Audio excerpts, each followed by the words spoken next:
Hey guys, welcome back to my channel. So today I'm going to be doing a review on the Maybelline Total Temptation Brow Definer. So if you want to see how this works, then just keep watching.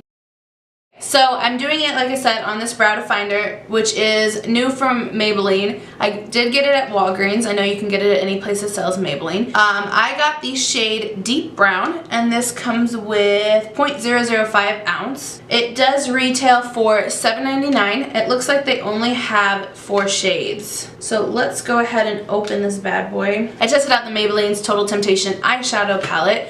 So if you want to see that, I will link it down below if it's already come out. I don't know what order I'm posting these videos. So if that one's already come out, I'll put it in the description box. If it hasn't, then you're just going to have to wait a couple days to a week. Sorry. And that's also why I'm in the same outfit. So this is the brush.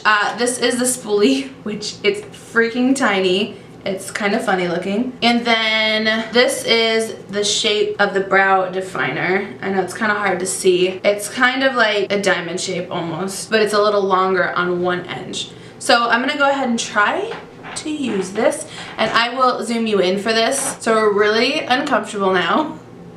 All right, so let's just try this out.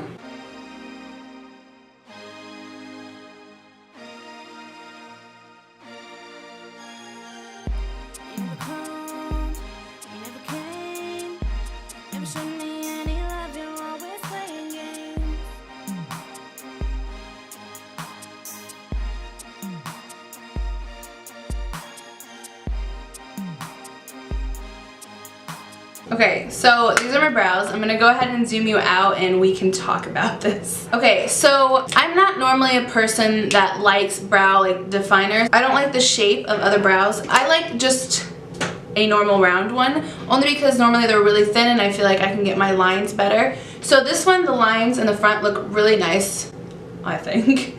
But that was because this was right when I first started using it, so this tip was really sharp. But after I moved on to the next one, it's harder to get because all the edges are now round. So it made it a little harder because of that, but I actually really like the color and I do really like the formula. It's not too creamy that it's moving everywhere, but it also wasn't hard that I had to push really hard in order to get the product to come out. Overall, I think it's a really good product and it's really affordable, so I definitely would buy this more. Even the spoolie being this small still was actually pretty nice. That's all I have for this video. Thank you for watching, and I will see you in my next one.